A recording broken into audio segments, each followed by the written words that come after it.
बिस्मिल्लाहिर्रहमानिर्रहीम। मुहतरम मेंबरान साहिबान, चेयरमैनान साहिबान, लोकल कॉन्स्टिट्यूशन खैबर पख्तूनख्वा, आज हम लोकल कॉन्स्टिट्यूशन के सूबाई कायदीन यहाँ पे बैठे हैं।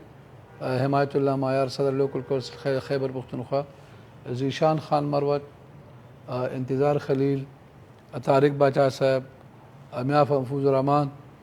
आज यहाँ पे हमने जो नया प्रोपोज़ बिल आया है मुकामी हुकूमतों के हवाले से खैबर पख्तूनख्वा की हुकूमत की तरफ से, उस पर हमने तफसील से डिस्कशन की है। उसमें हमने पाया है कि बिल्कुल वो एक गैर माकूल और नामुनासिब बिल है, जिसकी वजह से मुकामी हुकूमतें और भी कमज़ोर होंगी।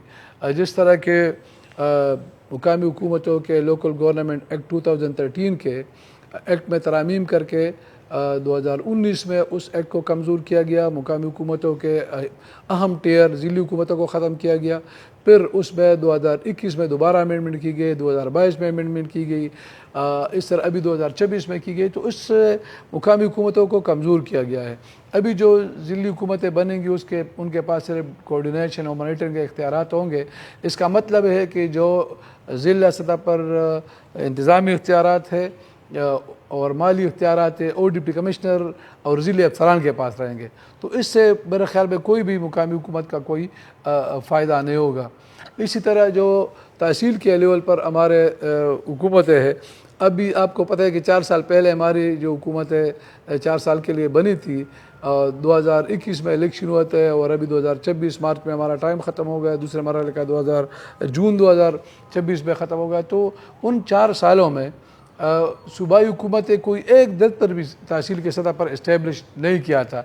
तो अभी अगर दोबारा तहसील को यही इख्तियारात देंगे तो फिर किस तरह वो दफातर वहाँ पे इस्टेब्लिश होंगे, क्योंकि हुकूमत एक तरफ की थी, उस पर बहुत बड़ा ख़र्चा आता है। तो अगर ख़र्चा उस वक्त आता तो अब भी आएगा तो फिर भी नहीं बनेंगे और मुकामी हुकूमतें रिडंडेंट रहेंगी, कोई मुअत्तल होगी, मफलूज होगी।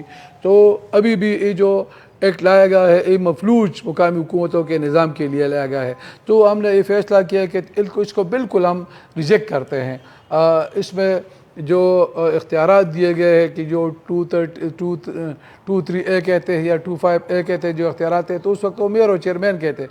तो डिस्ट्रिक्ट नाज़िम किस तरह इस्तेमाल करेगा और डिस्ट्रिक्ट नाज़िम के पास जो इख्तियारात आएंगे तो तहसील चेयरमैन किस तरह इख्तियारात का इस्तेमाल करेगा। और यहीं पे कोई वीसीन से कोई इख्तियारात इसमें मेंशन ही नहीं है इस एक्ट में। तो ये बिल्कुल इसलिए किया गया है कि इस इलेक्शन को डिले करे। जितना भी इलेक्शन को डिले करता है सूबाई हुकूमत तो ये उसको अपना फतह समझते हैं। तो मेरे ख़्याल में ये इनकी शिकस्त है। अगर ये निचली सतह पर आवाम को और मुकामी हुकूमतों के मुंतखब नुमाइंदों को इख्तियारात नहीं देंगे तो इनका जो गवर्नेंस का हाल है, आज सूबे में देख ले आप, समाजी खदमात की फ़राहमी को देख ले, म्यूनिसिपल खदमात की फ़राहमी को देख ले, जो कि बिल्कुल नील है और मुअत्तल है और मफलूज है। तो ये मफलूज ही रहेगा और इसकी सारी बदनामी सूबाई हुकूमत के ज़िम्मे आएगी। इसके अलावा सूबाई हुकूमत ओवर बर्डन है, क्योंकि 2010 में जो 18 अमेंडमेंट हुआ था उसके ज़रिए बहुत सारे इख्तियारात सूबों के पास आए हैं और सूबों से वो संभाले नहीं जाते हैं। तो अगर ये इख्तियारात निचली सतह पर दे दे, 2013 का इख्तियार जो एक्ट था वो बहाल करें और इसके साथ ही जो इंतज़ामी इख्तियारात है 2001 में उसको मिला के एक बेहतरीन निज़ाम दे दे। और जो 2001 में 28 दफातर वहाँ पे डिवाल थे, 2013 में 24 थे, तो उसको और भी बढ़ा के कोई 36 तक पहुँचाए, क्योंकि जो इख्तियारात महकमे विफाक से सूबों को आए हैं और सुबह से संभाले नहीं जाते वहाँ पे दे दे तो सूबाई हुकूमत को कानून साजी के लिए टाइम मिलेगा, पॉलिसी साजी के लिए टाइम मिलेगा, मेगा प्रोजेक्ट पर काम के लिए उनको काम मिलेगा और जितने भी निचली सतह पर जो तरक्याती काम है वहाँ पे जो हुक्मरानी है वो वहाँ पे संभाली जाएगी। और इसके साथ ही जो अभी शोशा छोड़ा गया है कि हमें इंतज़ामी यूनिट बनाने चाहिए, तो इंतज़ामी यूनिट की ज़रूरत नहीं होगी। अगर आपके पास मजबूत ज़िली हुकूमतें हो, तहसील हुकूमतें हो, विलेज और इंसी हुकूमतें हो, तो आपको फिर ज़रूरत नहीं पड़ेगी कि आप और इंतज़ामी यूनिट बनाए। वो इंतज़ामी यूनिट जो ज़िले के सतह पर है उसको मजबूत करो, इससे सूबे मजबूत हो गए तो पाकिस्तान मजबूत होगा, फेडरेशन मजबूत होगा। तो मेरे ख्याल में उसी तरीके से हम आगे जाके ये काम कर सकते हैं।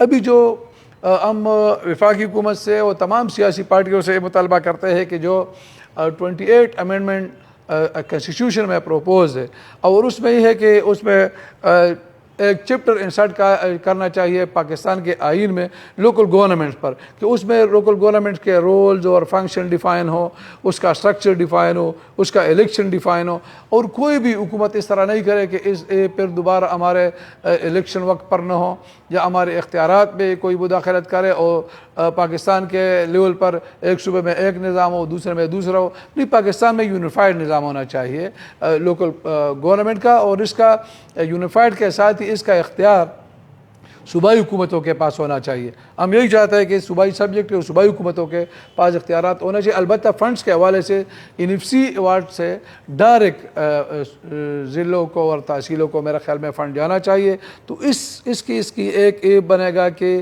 وہاں پہ جو ڈیولپمنٹ ہے وہ جاری رہے گا، جو وہاں پہ حکمرانی وہ بھی اچھی بنے گی اور بہترین بنے گی، اور لوگوں کے جو کام ہے نچلی سطح پر وہ وہاں پہ ہوں گے۔ اور یہ پاکستان کے آئین کا ابتدائی آپ پڑھ لیں، پاکستان کے آئین کا آرٹیکل 2A پڑھ لیں، جس کے ذریعے قرارداد مقاصد کو پاکستان کے آئین میں شامل کیا گیا ہے۔ اس طرح آپ آرٹیکل 17 پڑھ لیں، آپ اس کے آرٹیکل 17 اور اس کے علاوہ 7 اور اس کے ساتھ ہی آرٹیکل 32، آرٹیکل 37 کلاس آئے، آرٹیکل 148، تو اس کے روح کے مطابق، آئین کے روح کے مطابق یہ ہمارا نظام بنے گا، اور اسی طرح وہاں پہ اختیارات منتقل ہوں گے۔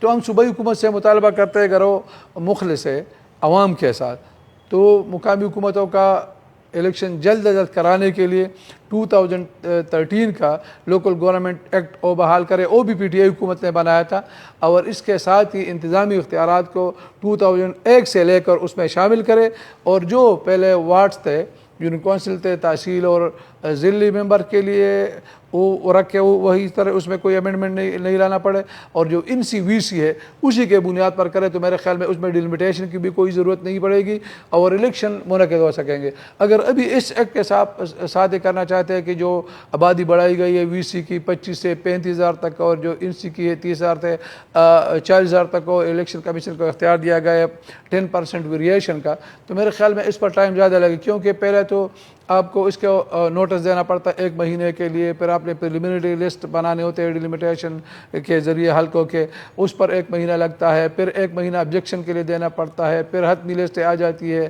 پھر اس پر بھی اپیل ہوتی ہے۔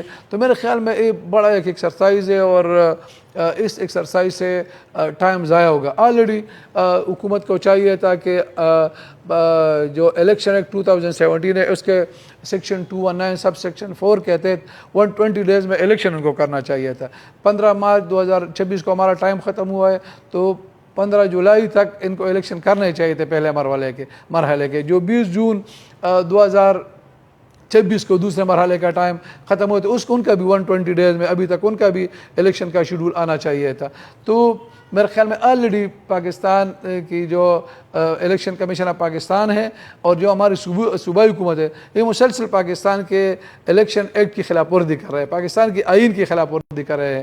تو اس پر اور بھی خلاف ورزی ہوگی، اور لوگ مقامی حکومتوں کے افادیت سے، اہمیت سے اور سہولت سے محروم رہیں گے، جو کہ مقامی حکومتوں کے منتخب نمائندوں کی شکل میں ان کے پاس موجود رہتی ہے، جو کہ مقامی حکومتوں کی شکل میں ان کے پاس موجود رہتی ہے، اور اس سے جو سوشل سروسز اور میونسپل سروسز کی خدمات کی فراہمی بہت اچھی ہوتی ہے، وہاں پہ گورننس بھی اچھی ہوتی ہے، اور روزانہ کے مسائل بھی وہ حل کرتے ہیں۔ وہ جو بھی ہمارے ناظمین ہوتے ہیں ان کا جو سوشل لائف اور پولیٹیکل لائف ہوتا ہے وہ عوام کے لیے ہوتے ہیں، کیونکہ وہ عام کے اندر سے ہوتے ہیں، ان کے محلوں میں ہوتے ہیں، ان کے گھروں میں ہوتے ہیں، ان کے گاؤں میں ہوتے ہیں، ان کے تحصیل میں ہوتے ہیں، ان کے ضلع میں ہوتے ہیں۔ تو وہ میرے خیال میں مقامی حکومتیں دنیا بھر میں آپ دیکھ لیں تو جہاں پہ بھی آپ دیکھیں مقامی ترقی دیں گے، ڈیولپمنٹ دیکھیں گے، اچھی گورننس دیں گے، وہاں پہ ایک مضبوط مقامی حکومتوں کا نظام اس کے پیچھے ہوتا ہے۔ تو تھینک یو، بہت مہربان۔